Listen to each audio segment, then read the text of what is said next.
Hey,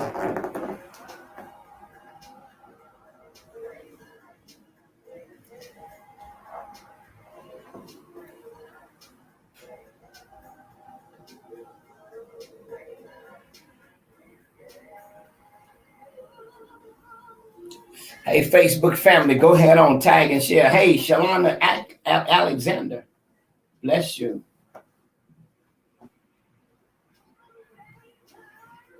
Go ahead on tag and share. Happy to have you tuning in on this Wake Up Wednesday.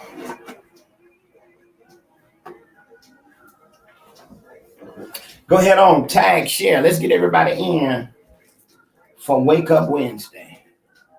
It's happening right here on 95.3 FM. And we've been praying for you, Shana. Want to say good afternoon and once again, welcome to an exciting Wake Up Wednesday. So much is going on in and around our city, our state, and even our nation, but we're delighted to be in this number one more time. Want to give a big shout out to Attorney Mataki Agbar, who would have been here with us, but his day is jam-packed with court. As a matter of fact, was with him earlier this morning and a wonderful victory in court. So I tell you, man, he's going from courtroom to courtroom, making things happen. My co-host for Wake Up Wednesday, want to give a big shout out to him on this Wednesday. For those of you who are listening to the broadcast, I want you to go ahead on and call a friend, call a neighbor, call somebody, get them on. Go ahead on. Those of you who are on Facebook, want you to go ahead on and tag and share. Let's get everybody tuned in to Wake Up Wednesday. Want to say good afternoon to your Rafs at the Dream Team. Hey, man, glad to have you tuned in. Go ahead on tag and share. Hey, listen, so much is going on in and around our city. Do we wear masks? We don't wear masks. Do we take shots? We don't take shots. It is debate and conversation. But what we can see is the number of cases that are on the increase. And I want to tell you, let's not take what we see for granted. Let's not die being silly. I made a post the other day about that simply because there are so many people now that are finding themselves in situations that they could have been prevented if they would have only took safer measures. I want to say good afternoon to Montreal Harris. I want to say good afternoon to Pastor Judy Mandrell. Glad to have you, Lorena. Hey, go ahead on. Listen, we're going to be talking to an amazing young man. And out of all the times that I've been coming on the air, out of all the times that I've been knowing him, today is my first day to have him exclusively in the studio for an exclusive interview. And that's the CEO of Figures Communications and a plethora of inventions, ideas, programs. We're going to talk more about that just a little later on in the broadcast. Also, listen, it's happening. School is getting ready to start back, and there's a big question. Should we be letting our kids go back to school? Should we keep them home? So much is going on, but I want to say that we've got to be safe. We got to do what needs to be done for the protection not only of our students, but our faculties and the protection of each other. So that is something that you and I must constantly be an advocate for, and I'm grateful for the team that is working with me as we go to some of the various neighborhoods now, just to be informative, just to be inspiring, and just to give insight on what we're facing now with the new Delta variants. And listen, we've got to make sure that we're doing everything that we can do. I want to say good afternoon to Larry Ivory. How are you, sir? Also, don't forget now, at the new Enrichment Center for Children is located 1512 Old St. Augustine Road. They are embarking upon a special pre-enrollment plan for your children who are needing that services, whether it's after school care, a total daycare.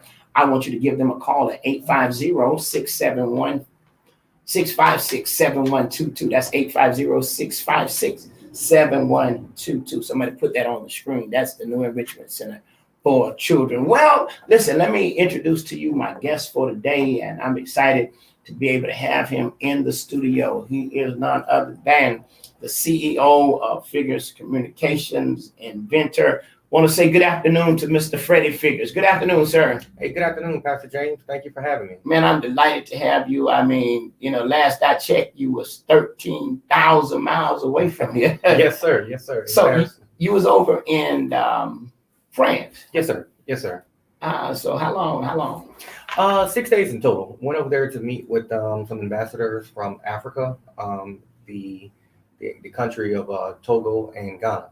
So getting ready to do some things over in Ghana and Togo, and I wanted to meet with them halfway instead of going all the way over to the continent itself. Oh, wow, great. Well, we're going to talk about a little bit about that. But for those of you who are listening to the broadcast, I want you to tag and share. I want to say good afternoon to Shirley Pittman, who is over at the New Enrichment Center for Children, what I just finished talking about, what they have going on, and for more information about how you can get your child or your children enrolled. The number to call is 850-656-7122. Shirley, if you would put that in there, and I want you to waive all of the application fees if they call and say they heard about it right here on Wake Up Wednesday. I want you to waive those application fees for me.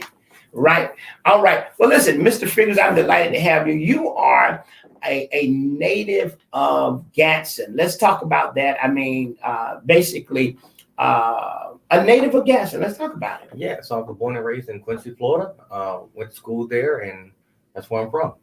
Wow, and you know what is so amazing today? We were over at the James A. Shanks School today, Yes. and you are getting ready to partner with them as they begin the new school year. One of the schools that you attended. Yes, sir. James A. Shanks was the middle school that I attended, and actually the last school before I transitioned and went directly into the private sector. So when you say you transitioned and went directly into the private sector, what that means? I mean, I know what that means, Right. but what does that really mean? So one of my first inventions was when I was in the 8th grade. I built this computer program for oil calibration systems, and I built it right there at James A. Shanks Middle School at the time. Wait. You were in middle school Yes. at James A. Shanks. Yes. And rather than being in class taking your courses, you were building. I built a computer program in the library. I remember that it was so amazing. Mr. Timothy Green, our geography teacher, I left his classroom, went to the library, and started working on this program. And I was like, listen, I want to go directly into the private sector with this. So after Shanks, I went directly in and started my business. Wow. Listen, man, I got to pause because I really want to give a big shout out to Alex Dixon of Dixon Courier. Understand you had a meeting with him as well today, and you all are getting ready to do some exciting things. Absolutely, in the logistics business. So yes, sir. Wow, man. I tell you, you have been, man, just phenomenal in your philanthropy work as far as giving back. But I don't want to get there because I'm grateful for the opportunity to have this exclusive with you, because as long as we've been knowing each other and the many opportunities that I've had to do work with you and to work with your foundation, this is the first time I've had you on radio. Absolutely, yes, sir. And I think that it's all about timing. Timing. You had to come back to the city to handle some matters that you walked away once again victoriously. Yes, sir. Yes, sir. And so with that being said, and with this day being Wednesday and you being in town, I just thought, as a matter of fact, today was the day that I was going to have TMH on, along with another individual who had just finished fighting the Delta 2 variants. But when I discovered that you were going to be here, I just felt like it was the right time to just bring you on. And I'm rescheduling them for a later date. Well, because I'm honored. I'm honored to have you, because I think this is a time, this is a moment that with everything that you have been doing, I think this is a time with so much going on in the world and so much that we're having to deal with. It's people like you that keep hope alive. It's people like you that keep people inspired to know that no matter what you face, you know, you can come out of it, because you had a story of your own. Absolutely. So, you know, going back to my birth story, I was abandoned at birth. I was adopted when I was 2 days old by my mother and father, Nathan and Betty Figures. My father was going into his late 60s and my mother was going into her late 50s. So when you think about somebody going into that age, they've already raised their kids. So they're thinking about grandkids and great grandkids, not adopting a newborn baby. Right. So for them to take me in as their own, I mean, they were my everything that I ever wanted. Wow. And you know, this this invention that you had, this how did all of this come into being with this gift of just creating and the love for computers? How did that all come to the forefront? So going back to the very beginning, I was always fascinated with computers. My father was a maintenance worker at Florida State University, and my father used to, on the weekends, we used to do something called dumpster diving. So we would go into different neighborhoods, and we would get, electronics, maybe books, and different items like that. He would bring them home, and I used to tinker with them and play around to see if I can get them to working, or even if they was any good.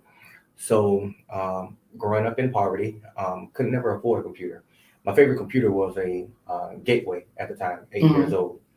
So my father took me to this thrift store, Goodwill, and when I was in 1998, and bought me a 1989 non-working Macintosh computer.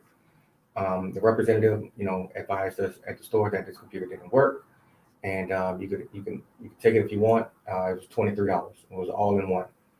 So, being a little tinker that I was at the time, I took it home. My father had a soldering gun that worked on different boards for chipsets. So I took the computer apart and just looked at it a couple of times, and I noticed that some of the capacitors was leaking inside of the computer. So I immediately started running around the house, grabbing some alarm clocks, some VCR players, and I took the capacitor out of the VCR player and put it inside the computer.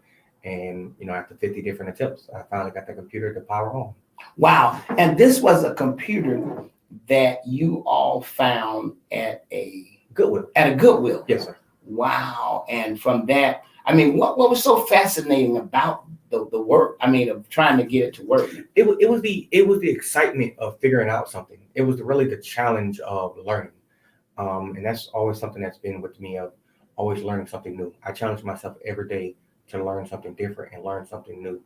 And knowing that computer didn't work at the time, I was going to make it my mission to get the computer to come on. Wow, and you did. Yes. And from that point, it just triggered a. Yes. So from at that point, the trajectory of my life totally changed.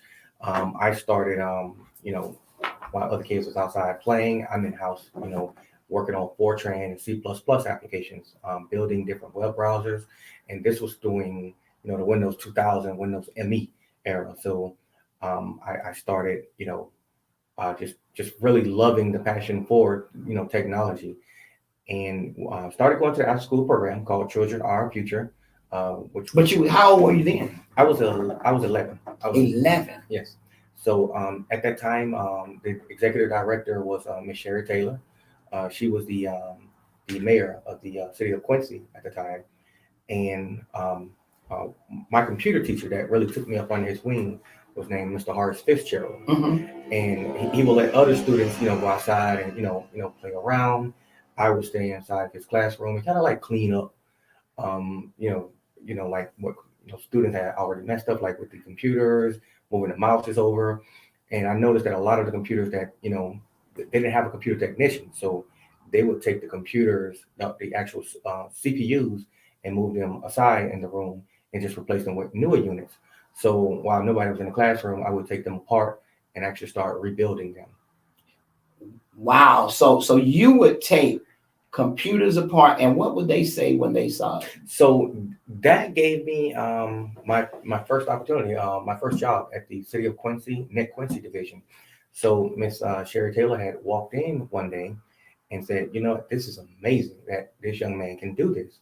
So she was like, you know what, I'm gonna give you an opportunity. And she took me up to the city hall and introduced me to a gentleman by the name of Willie Earl Banks, was the city manager at the time. And I started, at a part-time level, just repairing computers after school. Wow. Listen, one of the young men who is watching us on Facebook, Apostle AJ Fisher, said, yes, we were in that program, Children Are Our Future, together. He said, you were brilliant then and you're brilliant now. So you remember him? Yes, I do. Wow. Thank you, Apostle. So Apostle, you remember the story then. So you're still young, you're still, in your young ages, 11, 12, 13, and you're now working part-time with the city of Quincy, Great. and you are repairing computers. Right. So Nick Quincy had a public-private partnership where they would finance computers and was a small internet service provider. So what we would do is we would repair the computers that were on the financing program. So weekly, I would repair anywhere between 75 to 150 computers. But again, I challenged myself to learn. Even at that age, it started getting boring to me. So I wanted to transition away from computers and start really getting to the ISP side of seeing how these computers actually share resources together. Wow, I got to stop you because I guess there were a lot of you all in this program. Yes. Because DJ Wody said he was in the program. Yes. He was. Yes. He was actually over the program. He was one of the chaperones at the time. Really? Yes. So DJ Wody, you remember all of this, DJ Wody? Wow. Yes. So man, listen, this broadcast here is really blessing a lot of people because there are a lot of people who are chiming in. So it's amazing. So you got bored at repairing the computers, and now you are transitioning. How old are you now? I just turned 13. 13 years old. Yes, sir. Part-time job. Yes. At the city of Quincy. Yes. Now you're bored. You're transitioning now into networking. So I wanted to see, how does computers share resources? How do computers talk to each other? Wait. You wanted to find out how computers talk to each other. Yes. I didn't even know computers talk to each other. Yeah, that's the internet. My God. Sharing local resources. Wow. Okay. So I wanted to get into that, and I started assisting. At the time of the program, was the director of Net Quincy was John Thomas. So he approved that we would work on the ISP. So I went around to different substations, assisting out with the fiber optic system, looking at how the WISP, the wireless internet service provider, and the WAN network was configured. So started building that out, helping really build out the fiber infrastructure of Net Quincy at the time. And once I don't like to use the word mastered it, I really wanted to get into the actual hardware software peripheral. So really the software development of it. So what happens when I move my mouse and click Internet Explorer? How many binary codes, how many bits process that within a millisecond? So that's when at the age of 15, I started writing computer software. Right. So here we are. Listen, for those of you who are listening to the broadcast, I am talking to the CEO of Figures Communication and Adventure. And we're going to talk about that, but we're at the age of 15. He's walking us on a journey. So here you are at 15, and I want to pause because when we look at our 13 to 15-year-olds now, seem like they have lost interest in learning. They have lost interest in really having mentors in their life. Seem like they have lost that interest, but we celebrate those who are still striving to be better. But what would you say to a parent who's listening, who has a 13 to 15-year-old who seems like he or she has just lost interest in learning? You have to make learning fun. For me, I couldn't sit and just read a textbook. I had to actually put my hands on something to build something, to rebuild. So for what I tell students nowadays is, make learning fun. Figure out what you like to do with your passion and turn it into, a business. Money's gonna come. Don't run after money. Find out what you're good at and what you want to do. And that passion, grow and flourish from there. Well, I'm gonna stick a pin in what you just said. Make learning fun, because I heard you say that this morning over at James A. Shanks with the principal and the assistant principal, right. And you've got a program that is geared towards 13 and 15 in robotics. Absolutely. So we've supported and assistance programs all across the states and international as well for robotics. Teaching coding literacy and teaching actually circuit board assembly. To build robotics. Wow. And kids between the ages of 13 to 16 that are part of that program have found that so rewarding. Oh, absolutely. They love it. I mean, imagine a kid taking a part of a circuit board and a television and a skill at home. And next thing you know, they got a robot that's running around the house, fighting another robot. Again, you make learning fun. They've learned how to assemble a circuit board and now they can actually, program that circuit board to do whatever it needs to do. Wow. So you took your age, 13 to 15, all of the moments that you begin to discover things, and now you have instituted from that age range a class, a program that you have put into schools throughout. Correct. Making learning fun. Yes, sir. Wow. So let's continue the journey. Listen, ladies and gentlemen, those of you who are listening to the broadcast, we are talking with the CEO of Figures Communication. And man, this has been amazing. Certainly, those of you who are on Facebook, go ahead on tag, share, get other people involved. You're at the age of 15 now. You are kind of like bored with the computer repair. You're bored with the network network inside. Now where do you go? So now I'm in the software development side, seeing actually. Okay, so I've mastered the hardware peripheral of the actual computer. So if something physically, a component breaks, I know how to repair it. Interconnecting the computers together, accessing the internet. How can a computer share resources and access a local host? So now I've mastered that. So now I want to figure out, okay, so all the latest coding behind there. What tells the computer, what integrates the software and hardware peripheral together? So now I started, learning, the .NET framework family, because at the time, Microsoft Windows was a conglomerate, which they still are today. And they own in everything. So when you talk about Microsoft, you talk about, the Windows operating system, Office, the entire framework family that everything was sub-based built upon. So I started learning the framework family, writing different applications, writing web browsers, writing an oil calibration system, and just going from there. So I got to stop you, because how did you figure out how to do all of that? Again, I challenged myself. I never taken no for an answer in learning. And I've always figured out, how do I continue to keep going? How do I figure this out? If I don't know, trust me, I will use the influence, the experience, and the knowledge of others to compile that into one, and I'll figure out how to get it done. Wow. So 15, you're moving into the networking side of things. Software side of things. Side. Wow. So software side of things, I started building, I built the PSI grid that monitor water pressure gauges. Assisted the city of Quincy with that. Also, an oil calibration system for Texaco gas stations. That a lot of the programs that I built in my early days, the average consumer does not know that these applications exist. When you think about these Fortune 500 companies, they don't have an internal team that builds these type of applications. They go out and find freelance developers to construct and compile these applications, and then they acquire it from them. Wow. I got to stick a pin in there, because you just said something that was key. And I really want those who are listening to the broadcast to hear this. You said that they look for freelance personnel, and then they acquire. Right. That brings me to a point. You were having a problem with your father. Right. Wandering off. Right. So again, I was adopted by older parents. My father started developing dementia, Alzheimer's at the age of 16, 17. So he would start, wandering off. It would be times that my father would forget to put on his pants, and he would just, at 5 o'clock in the morning, he would just leave. And so for me, it would be mentally devastating to actually, run around and find him. So I had to figure out something.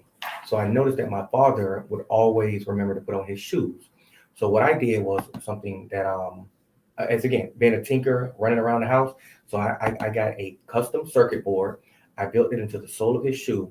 I integrated a WAN card, which is a wireless area network, a 90 megahertz speaker, a microphone, and integrated that with TomTom.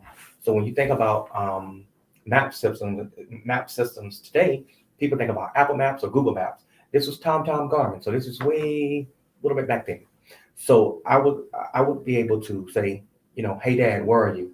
I would come in as a loudspeaker into his shoe, because I had that integrated with a 3G a GSM SIM card at the time. He would say, hey Fred, don't know where I am. It will pop up on my computer, show me a 500 feet radius of where he's located, and I would jump in his car and ride to go pick him up.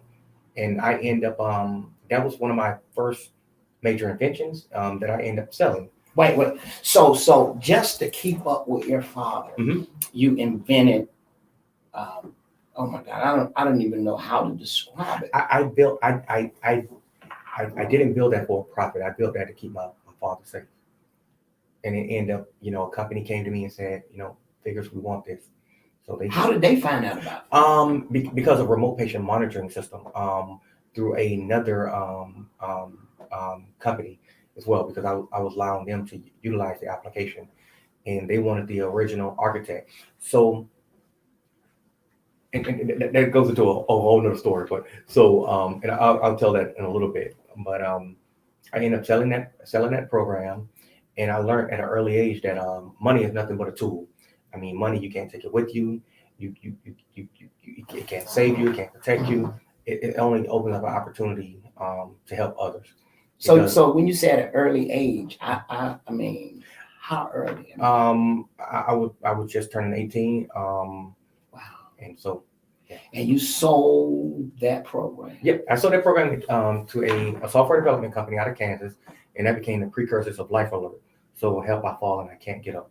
At the time, that company was using land base, and when you think about a land base, you think about the geographical area that you're in. Somebody just asked, was it a tracking device? Yeah, it was a tracking device. Yeah, GPS tracker. Okay. Yep. So, but mine was a wireless one.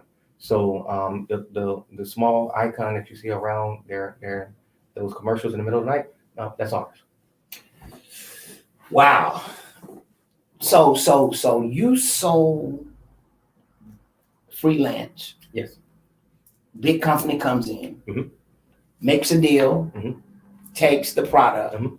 and those people who would not know that freelancers all over the nation are making deals with major companies like this. Absolutely. I mean, there's so many companies right now that people even use today. Just not jumping off subject, but you think about the company WhatsApp. WhatsApp approached Facebook. Early the early 2000s, and asked can they sell can they actually work for Facebook and integrate WhatsApp into Facebook. They laughed him out the door. 15 years later, they come back and buy him for several $1 billion. Wow. So you are now 18, you make your first, you weren't even doing it for a profit. You were just doing it to keep up with. Keep my father safe. So I ended up selling that for $2.2 million. And then I built an oil calibration system. So to make this fast as possible, when you think about someone who goes into a gas station and puts $20 or $40 on pump two, if you ever notice, they always go over to 2004 or 2003 or 4002. So they go over a few cents. That means that the system at the gas station was not calibrated correctly. So I built the oil millimeter calibration system, and that was acquired by Texaco gas stations. From you? Yes, sir. Hey, listen, go ahead on tag, share. Listen, we are talking with the CEO of Figures Communication, an amazing story, adopted by an older family, now a creator, inventor, and we're now at the age of his journey of 18. He just sold at 18 his first major project to a company. Mhm. And even today, the help I've fallen. Mhm. The intellectual property is ours behind it. The intellectual property. Wow. So let's keep moving, man. You're in the neighborhood, Mhm. and I'm sure in the neighborhood you help so many people that were in the neighborhood. Absolutely. Because you were young, and I'm sure you wanted to give back to people who had dreams and ideas. Absolutely. And I was young. I was very young, and I was very eager to see everybody around me succeed. As a success I saw. But one thing I've learned in life, they have to want as much as you. And sometimes people are mentally entrapped on where they are. So again, I took almost my entire neighborhood, with me. But it's like a ship. A lot of them just didn't make it. Wow. And even at that, I mean, there were people who came to you with ideas that you funded. There were people who came to you with ideas that you supported. And and no strings attached. Go forward. No, absolutely, no strings attached. It's like, you know, for example, a gentleman that actually lived next door to my parents. You know, he came to me and, you know, asked me to support him with a idea for a thing called World Burgers, and it was a restaurant. So I was like, no problem, not a problem at all. I was doing everything else. Pastor James, I had went out and bought tow trucks. I bought cars for people. I ended up buying different businesses, trying to, you know, set everybody else on the pedestal.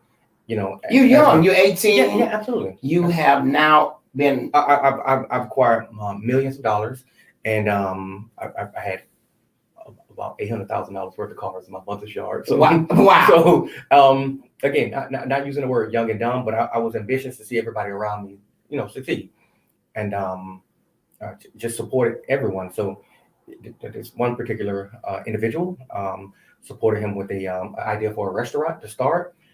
Ended up spending nearly $50,000, and it didn't work. The individuals, he spent the money on personal use within 18 days, and then became very furious at me because I said the word no. I mean, again, opportunity was given to me. I capitalized on the opportunity. I try to make sure that, you know, everything in life is about giving opportunities. Right. That's everything. And I gave this individual an opportunity, and he didn't capitalize on it. But there are those who you did give opportunity to, and their whole life has changed. Oh, absolutely. I mean, even with our scholarship program that we've done, I mean, some of the kids that we've impacted were the most at-risk children. Some of them right now are in medical school at in Washington, D.C. You know, one of them is the vice president of an organization. So I mean, so many kids so many people that we've impacted, the trajectory of their life just changed overnight. Wow. And the thing about it is, and you and we're still on the journey, because I think right now you're about what, 32? Yeah, I turned 32 in September. Okay, so you're more closer to 32 than you are. Yes. Okay, so we're at the age of 19. At the age of 19, you have invested in your community. You have invested in the friends that live around you. Many of them have come to you with ideas. You have said, okay, this is your idea. Here's the money. Go for it. I mean, you had just acquired millions. Yes. In something that you weren't looking for millions to come from. Yeah, about 9.8 at the time. So again, not having the financial advisory team around me, and, you know, again, growing up in poverty. That's why I tell a lot of athletes, you know, take care of yourself first, and then the ones that help you to the transition. Not everyone around you. Don't just, you know, flood them with money, but actually impact them with the resources that they need. But yeah, at the age of, so going back, age of 18, I take some capital, and I'm always interested in internet and voice packets. I love how internet packets, you know, work. So I decided to start a telecommunications company. Rigorous process, over 300 different times at the FCC in DC, and it was just an enormous process. So I'll walk you through. So you know, I'm sitting here in amazement, because I have known you since I got out of prison. I mean, I know you a little bit before through Pastor Gerald Thomas, but after I got out, you know, meeting you with Pastor Thomas and hearing your story, I remember I called Bishop Bloomer, and we flew to Detroit. I got you seated on the Word Network. On the Word Network. Yes, Yes, you were young then. Sir. And I remember in 2008 when we first met, we met at Barn Hills on Magnolia Parkway, and I had a massive document that I was getting ready to turn into the FCC, and you looked at me and you was like, "What are you doing?" I was like, "I'm trying to build a regulated telecommunications company." Yeah. And wow. And then from there, but here it is. I mean, first of all, I want to applaud you for being at the age of 18, investing in people in your community, whether it was them with an idea of a world burger that didn't even reach the world, or whether it was a trucking company, or whether it was a landscaping or car detail. You made your resources available to people in the community who had ideas, who grew up with you.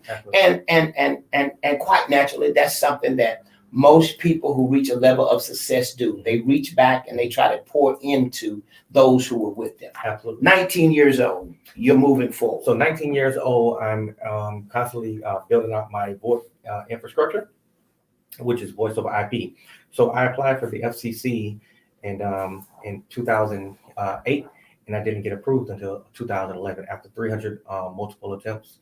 Wait, 300 attempts. Yes, the day I was going to give up is the day I got approved. So what would you say to a person who has got multiple no's? Don't give up. I mean, for me personally, I've had at least 100,000 no's, and it's take that one yes to change your whole entire life. 300 attempts at FCC. Yes, sir. And finally, I get approved a Spectrum license in the 3600 megahertz band. And in the 3600 megahertz band, you can provide point to multi-point access internet connection. So again, being enthusiastic with technology, I was going to use those radio bands from the voice packets over from LTE. So we started out providing, building out small cells. So how we was able to petition the FCC to acquire a license, you think about this, we came from a very rural area. It's certain parts of America right now that still have 3G infrastructure.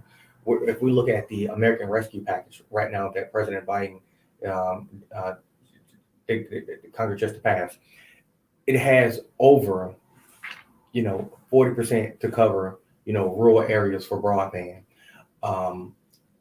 The larger corporations, larger carriers are not interested coming into a rural area. So we were able to show the FCC of how we could provide broadband services on a wireless mesh network in the rural areas. and when was this? This was in, I was 19, so this was 2009. So well over 11, 12 years ago, maybe. Yes. You were able to show FCC how rural areas could have internet access. Yes, sir. And that's when they granted me the that acquired license. So I went. Wait, I got to stop you because this is just amazing hearing what you're saying, because here it is 2021 and there are some still rural areas. Absolutely. Your area, your hometown, Yes, sir. is without, in some areas, Yes, sir. internet. Yes, sir. And you've tried to show them. Yes. As a matter of fact, we'll get into that a little later because, man, go ahead. So This is amazing. So I started going out to different areas like in Utah, Nevada, Montana. These populations of 4,000, 7,000. That when you talk about the digital divide, the digital infrastructure does not even exist. So we started out, building out these cell sites, even in small rural areas of Georgia, using satellite redundancy and providing, the last mile internet connection. So point to multi-point. So when I say point to multi-point, is the point is the cell phone tower or any high elevation point that's over 250 feet in altitude. And the multi-point is a laptop or maybe a handheld device that needs internet connection that you can move around with. So it's not point to point. So not a cell to cell site. So started building these out that you could just travel along with and just move around, and saw very success in those. Wanted to branch off into the telecommunication industry. So I started using the voice packets of, voice transmission over the internet connection, which is now called, VoIP, which is voice over internet protocol. So when you think about, back in the day, somebody with a 3G connection on a cell phone, they couldn't be on the internet, screaming the internet and on the phone at the same time. So with the voice packet that we moved over in the 3600 B block band, that megahertz spectrum allow voice communications to travel over that. Wow. So now you have dived into the communication field. So now it's figures communication. That was my passion. That was my love. So I know how to. Yes. So now you're now a telecommunication provider. You are you got your own phone service, your own phone line. So when you think about the larger carriers like the AT&T, Verizon, Sprint, T-Mobile, there's other smaller carriers out there. We are the only Black-owned telecommunications company in America. Not only do we provide the cell phone service, but we capitalize and manufacture the hardware as well, such as cell phones, consumer electronics such as earbuds, smart television, and we also manufacture healthcare devices. And I have all of those. I Yes. have the television, I have the earbuds, and I have the cell phone. Yes, sir. And it's all safe figures. Yes, sir. Yep. Wow. And you know, the sad part about it, and I hate to say this, but I had to deal with a young man who had posted some stuff that I was selling stolen televisions. Oh, wow. No. Yeah. And I had to deal with a young man who, it was just, so here it is. I'm going to say this, that when we as African Americans begin to elevate to a level of success, it's not other people who's trying to destroy No, us. it's not. It's people who look like us. And that was really a sad thing. That I personally I don't talk about, but it wasn't other people that was attacking. It was us. And when you think about this, just think about this. We are the only Black-owned telecommunications company in America. When you think about the other larger telecommunications companies and the most popular cell phone manufacturer right now, what do they do to tie back into our community? Nothing. Very little. Nothing. Okay. So 10% of our gross revenue goes back to our foundation to support different initiatives. And the average consumer does not know the technical specification behind an iPhone or AT&T. They go off of big name brands. So when you think about that, all of our products, the interoperability of our products tie right into one. My whole entire focus on Figures Communication was to build an ecosystem from the smart speaker to the television to the earbuds to the phone and even to our healthcare devices. All of that ties into one, keeping all of your information safe, secure, and shareable. And when you think about the technology and the advancements that we have, you still have some of us that says, I would prefer them to buy absolutely. somebody. It's just like shoes. You know what I mean? Somebody would rather go out and spend $10,000 on a pair of shoes, and I can go to Walmart and buy a pair of boots that do the same thing. Right. And here you are now. You have, man, this is a journey. For those of you who are listening to the broadcast, I'm talking to the CEO of Figures Communications, inventor, philanthropy, just a young man who God has, I think, Apostle, you said it well. God has really given him a unique gift, and he has been able to appreciate it by sowing into others. 19 years old, right at now 21, your own telecommunications service. What's next? Because there's so much more. So at the age of 22, we started building our customer premises equipment, and those are CPEs, which in layman's term, modems. So we started deploying those out, providing the internet services to homes. Again, I get very bored with things when I master. I don't want to use the word master it, but when I advance so much knowledge into it, I wanted to start manufacturing cell phones. So I wanted to be a little bit different. People were coming to us saying, activate the Samsung, activate this Nokia, this Motorola. I wanted to build my own phone. So the first cell phone that we built was a prototype model called the X1 that had a lot of different, features. We tested the market with those around 10,000, and we saw that it was a trajectory of actually getting into the business. Again, I want to build something that's completely different. I believe in the intellectual property that's behind it, not just putting something else out there on the market. So the Figures F1 had a unique mechanism in it that as soon as the phone is in motion over 10 miles per hour, it will automatically put the text, SMS, and the data into airplane mode, making your phone where you're not able to text and drive. It will work. So wait. So with legislation just now coming out, you had already created a phone. Yes, sir. At the age of 23. That would stop you from texting while you was driving. Yes, sir. Wow. And so that was one of the features. One of the other features that we made on our phone was the multiple user profile access. When you think about a parent that's sitting at home right now, and your child comes to you and say, "Hey, mom, hey, dad, I want to play on your cell phone." There's certain content that's on your phone that you don't want them to see.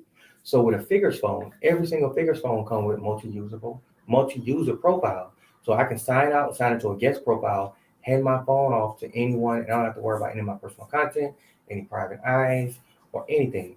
And all of your phone call and text message will still come to the phone, but they will go to SIM card, slot one. I gotta stop you, man. I just gotta listen. One of our listeners says, I use the Figure smartphone, and when I tell you they're amazing, I'm watching Netflix as we speak on my Figure Smart TV. Wow. Okay, go ahead. I mean, I appreciate all of my Facebook family. I appreciate your comments. Listen, go ahead on and tag and share. We are talking to the CEO of Figures Communication, a native of Gadsden. And as long as I've been knowing him, and as long as I've been on radio, this is our first time having an exclusive interview. Yes, sir. And I'm a firm believer in timing. And I'm grateful for the day that you had to come to the city, and it was on a Wednesday, and this was the perfect timing for us to have this exclusive. So now you have designed a new Figures phone, and you say you made it kind of unique. Go ahead. Yes, sir. So not only just with the multiple user profile, but dual SIM card capabilities as well. So you can actually have two lines on one phone, a built-in caller ID display system that actually traces the caller to tell you who is actually calling your phone, different SMS gateways. And we built it for more of a commercial standpoint.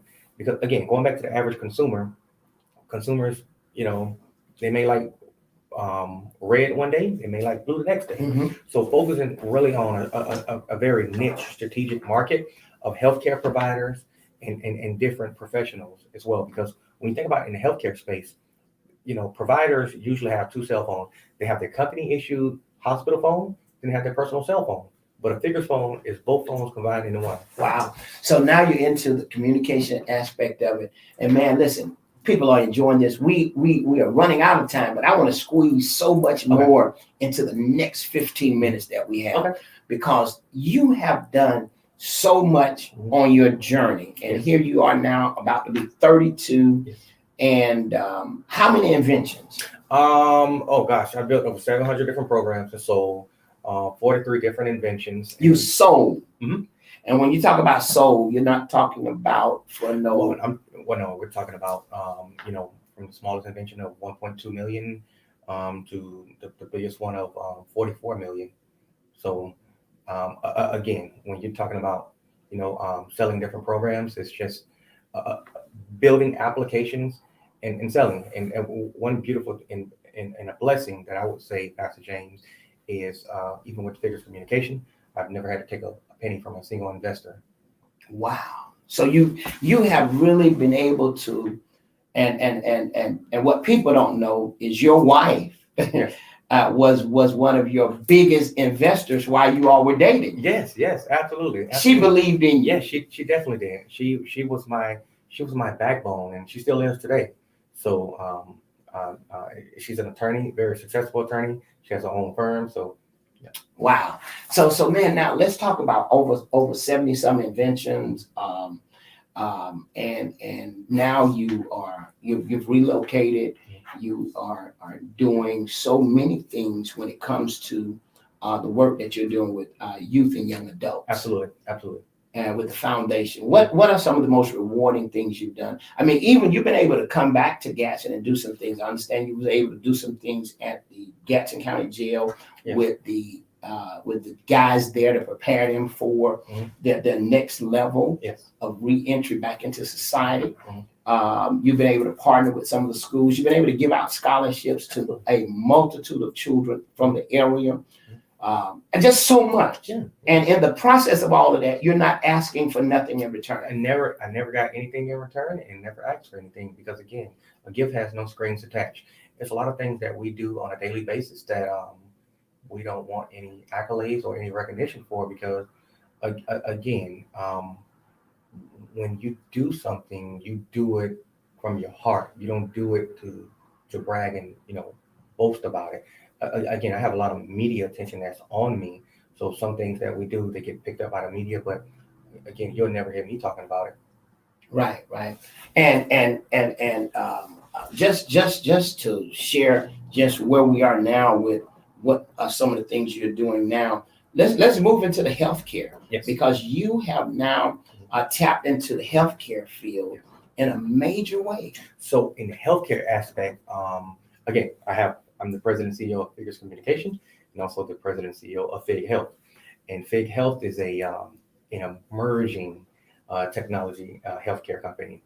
On the healthcare side, we have a smart glucometer that when you think about somebody with diabetes, when they check their blood sugar, they have to write it down.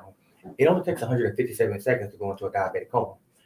With Fig Health glucometer, smart glucometer, as soon as you check your blood sugar, it instantly shares the results to your cell phone, shares it to your closest relative, shares it with your family members, or anyone that you approve on your parameter, and it shares it in your electronic health records, and shares it with your provider. So if your blood sugar is out of range, meaning that it's spiked or abnormally low, it'll send an Amber Alert notification out to everyone that's on your parameter, including your doctor, and you'll just sit back and wait for a phone call within the next 5 minutes. Wow. So now how this is being used where? Oh God, this is being used in some of the largest HMOs across America. When you think about them, HMOs are health management organizations and community qualified, federally qualified centers across America. But not just only on the diabetic side, but we built a electronic health records as well. So when you think about an EMR, think about when you go to a doctor and you have to fill out all of this information. Are you allergic to this? Are you allergic to that? Different EMRs collectively do not share data with one another. So we built an open source EMR that ties into some of the largest health management organizations and the largest provider systems across America.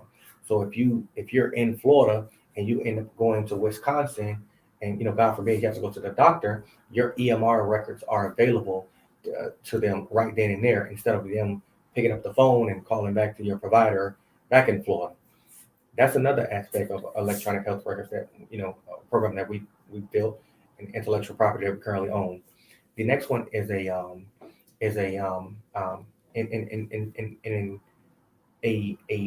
insertable cardiac monitoring system, a small chipset that goes into either under your fingernail or in your leg. It's an insertable device. So it monitors the fluid around your heart, the plaque around your heart, and the fluid around your leg. So it can detect blood clots. So, saying that if, a blood clot is deemed to happen within, the next 72 hours, it would send an Amber Alert notification off to everyone that's on your parameter, telling you that, hey, we need to schedule an appointment to come to a doctor. Because of that. Wow. Well, listen, man, I tell you, you have on this journey of almost 32 years, which would be 32 in a few more days, you have made such a major impact. And certainly I want to say I celebrate all that you're doing. And I know I just saw you on Facebook the other day and you were displaying the insertable cardiac monitoring system. That was it. Yes, sir. Yes, sir. And that is being sold. Yes, sir. I've got a company right now that's getting ready to acquire for a large amount. So yeah. Really? Yes, sir. Over 2 million? It's more than that. Over 10? Oh, it's more than that. Over 20? More than that. Okay, well, I'm gonna stop right there because I'm gonna stop right there. So we're going back and forth with the investment firm right now. So yeah. Really? After it's sold, we're going. Yeah. Wow. Hey, listen, family, listen. I want to tell you, we have been talking to Mr. Freddie Figures, who is the CEO of Figures Communication.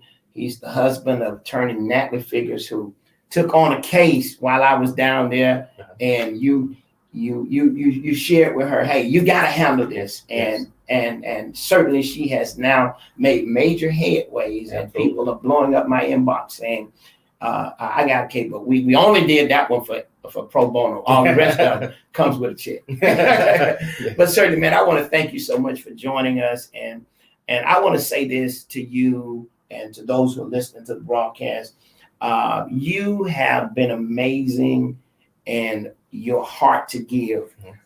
People don't care how much you know until they know how much you care. Yeah. And there have been many times that I have picked up the phone to call you about helping in the burial of young men who have gotten slain in gun violence, where families didn't have the resources, Right. and you say, hey, how much does it cost? And immediately check was in the mail. Yes. So I want to say that for all of you who are listening, a lot of times we have people like Mr. Figures who just do what they do, not for accolades, but why? Because God has richly blessed them to be able to do it.